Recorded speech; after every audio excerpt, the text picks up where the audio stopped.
Bonjour à tous, bienvenue sur ma chaîne, bienvenue aux nouveaux abonnés. Je remercie les abonnés pour votre fidélité, vos likes, vos partages. Je vous retrouve aujourd'hui pour une nouvelle guidance pour les flammes jumelles à tout niveau de parcours. Nous verrons dans quelle énergie est le masculin sacré, puis dans quelle énergie est le féminin sacré, où en est le lien, quelles sont les choses à travailler ou à libérer pour avancer sur ce parcours et comment la relation va évoluer. Pour cela, je vais utiliser différents oracles. Vous retrouverez les références dans le descriptif de la vidéo. Il s'agit d'une guidance générale, ne prenez que ce qui résonne en vous. Pour une guidance personnalisée, vous pouvez me contacter, il y a mes coordonnées également dans le descriptif de la vidéo pour pouvoir prendre rendez-vous directement sur mon site internet. Suite à ça, je vous enverrai votre guidance par mail via un lien privé YouTube. Allez, on commence. Et nous allons voir dans quelle énergie est le masculin sacré aujourd'hui. Donc le masculin sacré, c'est une énergie yang, une énergie d'action. Ça peut être un homme ou une femme. Vous adaptez à votre situation. Nous avons le sage avec le chiffre 9. Bon, on a un masculin sacré qui repose sur un poids de sagesse, une force en fait, c'est sa sagesse. Il est vraiment, c'est ce qui fait sa plus grande force en fait.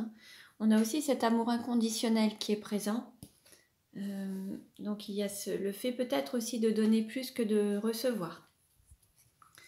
Alors, dans quelle énergie est le féminin sacré aujourd'hui?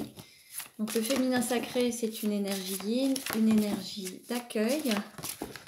Ça peut être un homme ou une femme également. Nous avons la créative avec le chiffre 5. Donc là, on a un féminin sacré qui a peut-être des projets, qui va donner naissance à un projet, à quelque chose de nouveau, qui a envie de créer, de se reconnecter à son vaisseau conception et à son chakra sacré. Il y a cette volonté de créativité, de donner naissance à un projet, une relation, ou à renaître également. On est vraiment dans ce côté créatif, création, se reconnecter à ses intuitions, à cette énergie féminine en tout cas. On est aussi dans les loisirs, le fait d'avoir des divertissements, de s'amuser, d'aimer voyager, des week-ends, des sorties. Voilà. Allez, on continue et nous allons voir dans quelle énergie est la relation aujourd'hui.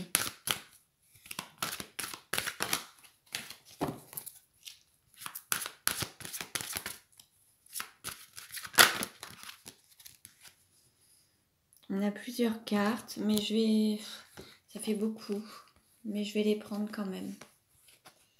On a un équilibre avec le féminin et le masculin, un équilibre des dualités, un équilibre des polarités. On a une relation qui est protégée, il y a un ange gardien. Alors il pourrait y avoir aussi la fin des rêves et la fin des peurs, et là de ce fait de pouvoir matérialiser ou concrétiser les choses. Le fait de ne plus avoir peur, de ne plus rêver sa vie, mais de la créer et de la matérialiser.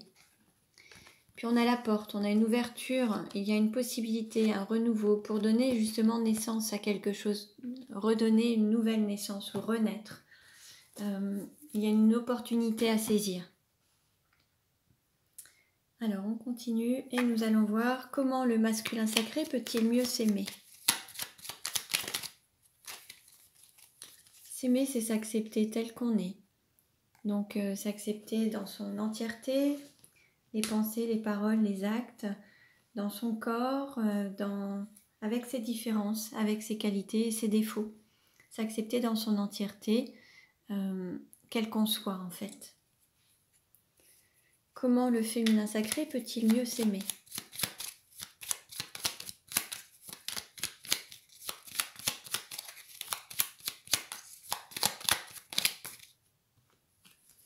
S'aimer, c'est s'ouvrir au changement. Là, c'est passer à autre chose, aller vers de la nouveauté justement, quelque chose de nouveau. Alors, on avait la créativité, un nouveau départ, un projet qui va peut-être naître, un renouveau, une renaissance, mais quelque chose qui va changer du quotidien ou changer des habitudes et une opportunité pour passer à autre chose en tout cas. Alors, nous allons voir maintenant quelle est la vie antérieure en lien avec la situation actuelle du masculin sacré.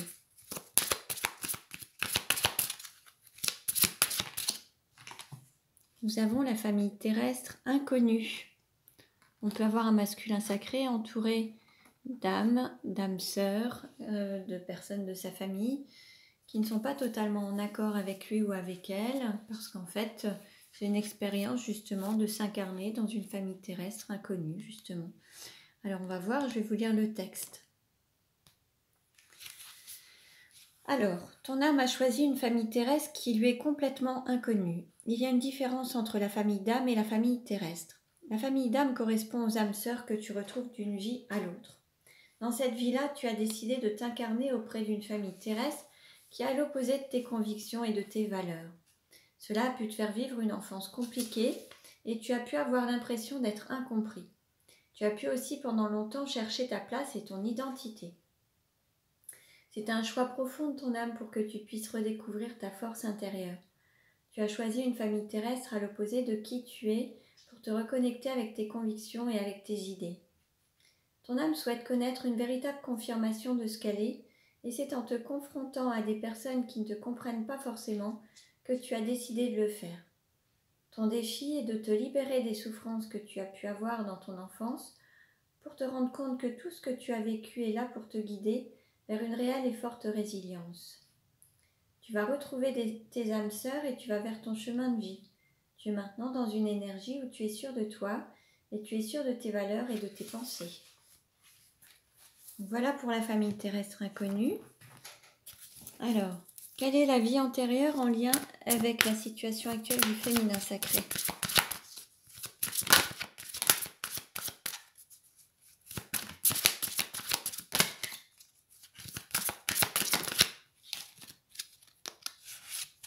On a la fin de relations brutales. Alors peut-être que là, il y a une séparation sans en connaître le pourquoi ni le comment. Ou alors il y a eu un décès ou une distance de mise. Alors je vais vous lire le texte associé.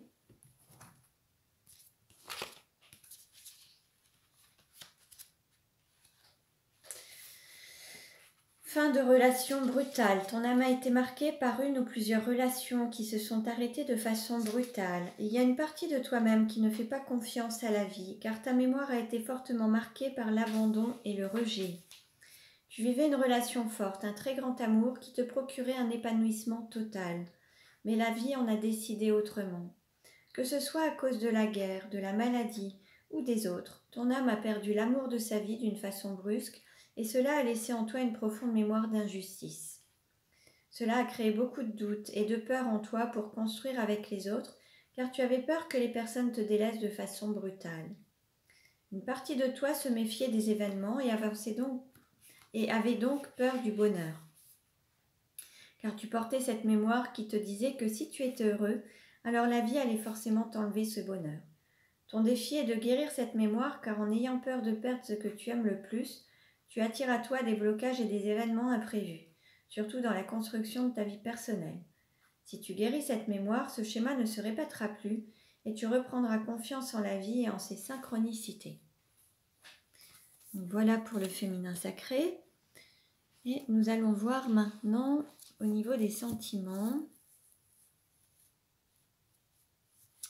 Allez, quelle carte représente le sentiment du masculin sacré pour le féminin sacré?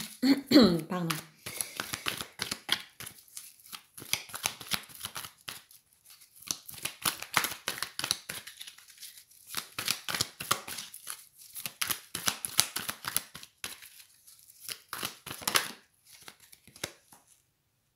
Alors, il y a un message qui a été reçu.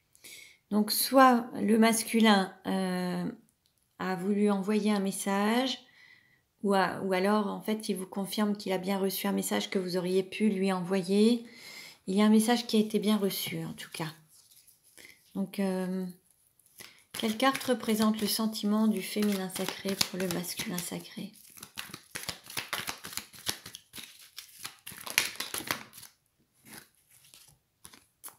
Là, on a une femme, donc apparemment, le féminin sacré, ça pourrait être vous. On a une période d'attente, mais ça va être la fin d'une période d'attente. Et là, il y a vraiment la volonté de finir ces jours avec votre autre, en fait, de vieillir ensemble et reprendre, d'aller vers d'avoir le retour d'un ex-partenaire. Il y a la volonté de reprendre en fait, et c'est comme si vous attendiez votre autre en fait pour qu'il revienne, que vous étiez dans l'attente qu'il revienne, comme si vous regardiez au loin pour qu'il revienne. Alors on va voir maintenant comment le masculin désire-t-il le féminin, comment le masculin sacré désire-t-il le féminin sacré. C'est froid, oh c'est plus que froid. Il n'y a pas de communication, c'est très froid, mais par contre, il y a cet amour qui est là. Donc là, on a un masculin sacré qui ne montre rien, qui est vraiment froid, qui prend de la distance, mais qui a vraiment cet amour pour son féminin sacré, en fait. Et c'est un amour vraiment inconditionnel, fort et indéterminé, en fait. C'est à jamais, c'est à l'infini. Mais il est très froid, il ne prend pas de contact avec sa féminine. Donc là, on va dire que le masculin sacré, c'est un homme et que le féminin sacré, c'est une femme. Hein. Comment le féminin sacré désire-t-il son masculin sacré? Il y a cette passion, il y a ce désir envoûtant, mais son autre reste indifférent. Il se montre indifférent, il fait comme si c'était indifférent. Ou alors, on peut aussi avoir un féminin sacré qui ne veut rien montrer et qui reste indifférent. Mais en tout cas, il y a cet amour envoûtant et passionnant. Face à une personne, je dirais, qui ne montre rien, qui ne laisse rien paraître. Bon. Comment le masculin sacré se projette-t-il avec le féminin sacré?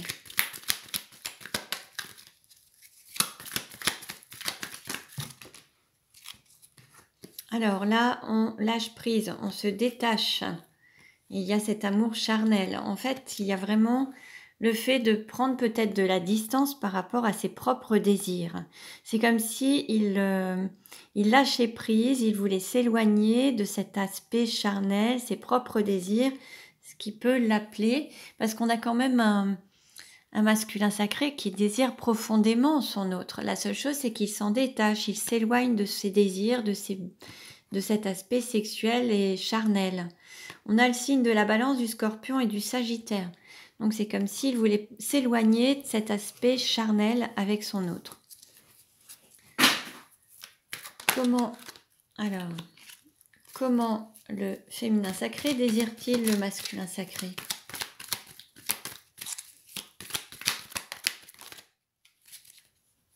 Bon, là, il y a une non-communication, il y a une distance quand même. Hein. Il y a une sorte de crise, alors il faut peut-être se faire aider. Là, on a une non-communication. Il y a vraiment une distance, peut-être même un peu de colère, ou peut-être qu'il y a aussi, entre guillemets, une prise de tête entre vous. Comment le masculin sacré se projette-t-il avec le féminin sacré? Là, il y a une sorte de ruse, de malhonnêteté, quelque chose qui n'est pas totalement honnête. Là, c'est pas vraiment honnête. Là, il y a quelque chose il y a soit une sorte de manipulation, soit quelque chose qui est un peu rusé, mais c'est pas honnête. Comment le féminin sacré, ça manque d'authenticité. Comment le féminin sacré se projette-t-il avec le masculin sacré?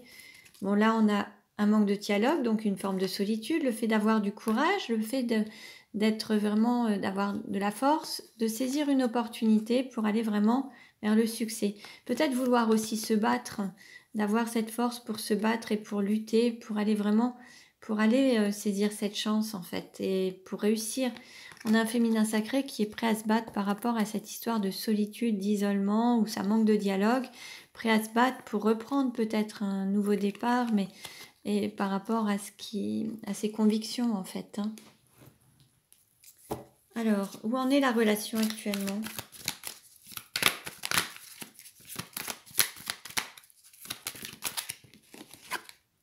Bon, là, on est dans une triangulaire. Actuellement, on est dans une triangulaire. Qu'est-ce qui va aider ou contrecarrer la relation? Bon, là, on vous dit non.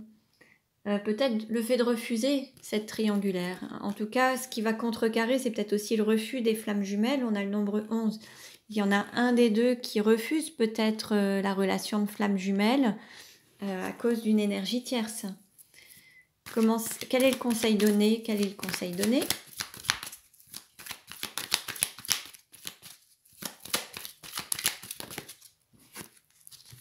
guérir ses blessures et d'avoir plus de sérénité, de prendre du recul, peut-être d'élever la relation à un niveau supérieur, peut-être sortir des blessures, sortir du chagrin et prendre du recul par rapport à ça, par rapport à la relation, voir les choses autrement, prendre de la hauteur. Comment ça va évoluer?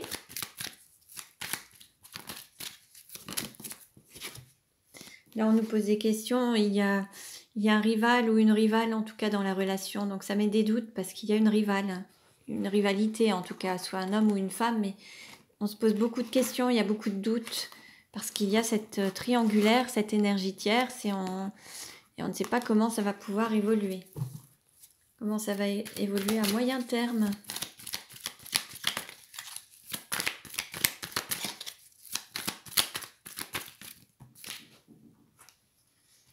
Mais il y a toujours cette rivale.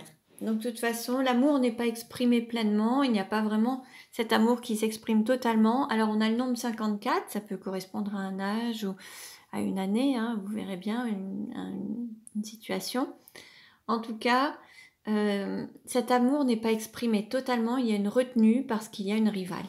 Donc tout n'est pas exprimé dans l'immédiat et à moyen terme, c'est pareil, ça restera un petit peu comme ça. Après, en dos de deck, on a la rencontre, une nouvelle personne qui arrive dans un délai de 3 mois. Bon, à voir. Hein. Allez, on continue et nous allons voir justement quelle carte représente le sentiment du masculin sacré pour le féminin sacré. Alors, on vous dit, apprenez à vous connaître mutuellement. En vous révélant l'un à l'autre vos plus grands secrets, vous renforcez vos liens. Bon, là, il y a peut-être besoin de se dévoiler un peu plus, de se connaître un peu plus vraiment dans son intériorité, se dévoiler totalement. Quelle carte représente le sentiment du féminin sacré pour le masculin sacré?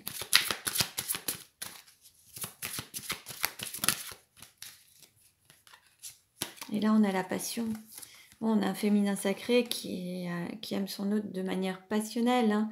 Permettez à votre cœur et à votre âme de chanter la joie. Il y a cette passion qui est présente. Hein. En fait, on a un féminin sacré qui est éperdument amoureux, qui est dans la passion, et un masculin sacré qui se retient, qui n'exprime pas tout son amour parce qu'il y a une énergie tierce. Alors, comment le masculin sacré désire-t-il son féminin sacré? Comment le masculin sacré désire-t-il son féminin sacré? Restez optimiste pour votre vie amoureuse. La pensée positive et la foi vous apporteront l'amour. Bon là, en fait, on invite le masculin sacré à avoir des pensées positives, peut-être à garder confiance et à voir le positif en toute chose. Comment le féminin sacré désire-t-il le masculin sacré?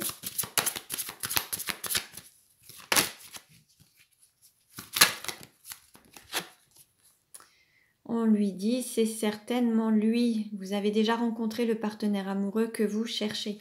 Pour vous, c'est une conviction. Vous savez qui c'est et voilà, vous savez exactement à qui est votre moitié et à qui il correspond. Vous l'avez déjà rencontré. Il y a une certitude en tout cas. Par contre, vous voyez, en dos de deck, il y a attention au drapeau rouge. Certains signes vous mettent en garde. Là, il y a peut-être des choses, justement, peut-être par rapport à une triangulaire, par rapport à une situation. Ça peut être des interdictions, des choses qui vous ralentissent, qui vous freinent. Et là, si ça ne doit pas se faire maintenant, c'est qu'il y a une bonne raison. Donc, tout est juste, en fait. Donc, s'il y a un frein quelque part, s'il y a des choses qui ne se manifestent pas maintenant, c'est qu'il y a peut-être des choses qui pourraient... qui vous paraissent comme des blocages, mais c'est nécessaire pour éviter peut-être des choses dramatiques par la suite. Vous voyez, il y a il y a tout un travail à faire pour que vous soyez vraiment en équilibre l'un et l'autre et sur la même longueur d'onde en fait.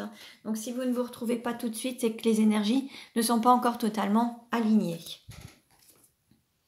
Allez, nous allons terminer maintenant avec l'oracle Sacré-Cœur pour voir comment ça va évoluer. Comment la relation va-t-elle évoluer? Alors, quelle carte représente la relation aujourd'hui?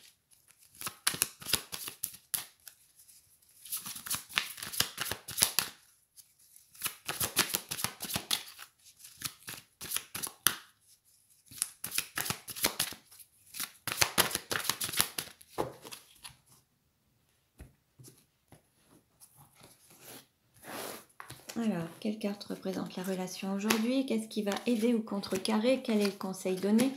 Comment ça va évoluer à court terme et comment ça va évoluer à moyen terme?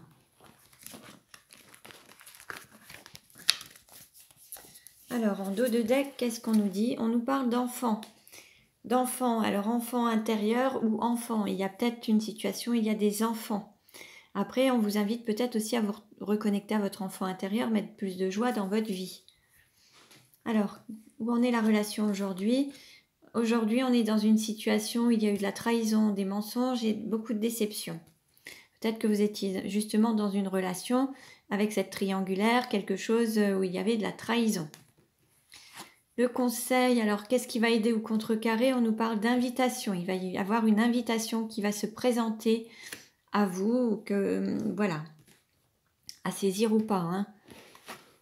C'est vous qui voyez. Le conseil qui est donné, difficultés, freins et obstacles. En fait, le conseil, c'est l'amour est plus fort que que toutes les difficultés, justement. C'est l'amour qui dépasse tout. C'est de vous reconnecter à l'amour, ouvrir votre cœur, avoir la foi, garder confiance en cet amour. Et c'est ce qui vous aidera à dépasser les difficultés. Comment ça va évoluer à court terme? Il y a quand même quelque chose de très positif qui s'annonce, en tout cas. Et à moyen terme, on nous parle de complicité et de rapprochement. Donc, il y a quand même quelque chose de très positif qui va venir à vous avec une complicité, des rapprochements. Tout va venir à point au moment prévu, selon le timing divin. Mais si ça ne s'est pas encore manifesté, si ça ne se fait pas encore tout de suite maintenant ou dans les semaines à venir, c'est que le moment sera juste pour vous au moment où ça viendra. Il ne sert à rien de précipiter les choses. Tout viendra au moment prévu, qui sera le mieux pour vous en tout cas. Donc voilà pour aujourd'hui. Je vous remercie pour votre écoute. Merci pour vos likes. Vous pouvez vous abonner si ce n'est déjà fait. Pour une guidance personnalisée, vous pouvez me contacter. Je vous dis à très bientôt et prenez bien soin de vous.